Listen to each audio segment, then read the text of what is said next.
The latest cyber drug of choice is called Twitter. I returned from a trip to the Gulf Coast. One of those ways is through Facebook, through Twitter. The Taliban offensive in full effect. This is it. Let's see you in July.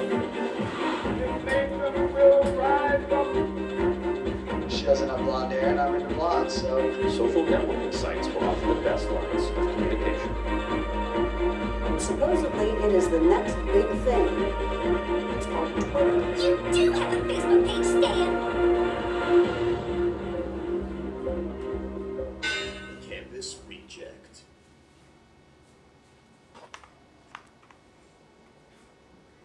Welcome to Campus Reject News. I'm Carly. Coming up in the news, Islamophobia hitting the United States, devastation continues in Pakistan, and Eat, Pray, Love. Recent controversy over a mosque being built near Ground Zero in New York has sparked an even bigger question in the United States. Are Americans becoming Islamophobic? Protesters against the mosque claim that it is disrespectful to build a mosque so close to where the 9/11 attacks took place. But this isn't only in New York City. Proposals for the building of mosques in Tennessee and other states have been turned down or met with protests. And some Tea Party members recently displayed anti-Muslim signs outside of a neighborhood mosque in California. The protesters claim that mosques serve as a recruitment center for extremist groups, but there has been no evidence showing that that is true. You gotta wonder, at what point does free speech end and hate speech begin? On the international scene, so far in Pakistan, as much as a year's worth of rain has fallen in a single day, severely flooding many parts of the country.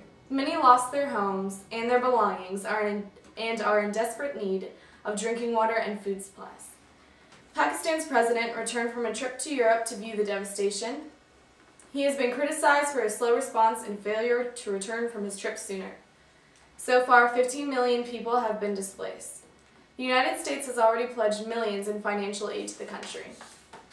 In college news, we've all had, or at least heard about, hot professors. But as it turns out, many professors really don't like all the extra attention.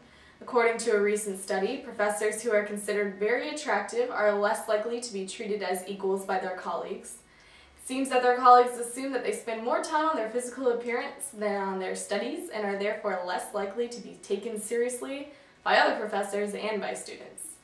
Of course, we've all had professors who spend no time on their physical appearance as well.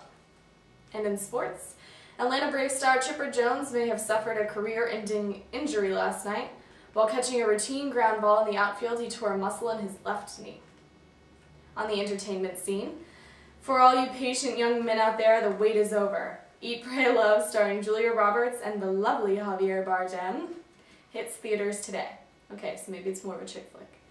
The film is based on the best-selling book of the same title by Elizabeth Gilbert, based off of her own experience on life and love while traveling through Italy, India, and Bali.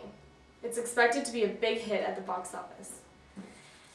And as you may know, today is Friday the 13th. If you ever wondered where the bizarre, unlucky tradition started, it was actually way back on Friday, October the 13th of 1307. On that date, the Pope of the Church of Rome, in conjunction with the King of France, carried out a secret death warrant against the Knights Templar. That's a wrap. If you got a comment on any of these stories, you can keep the conversation going by joining us on Twitter @CampusReject. Thanks, we'll see you on Monday.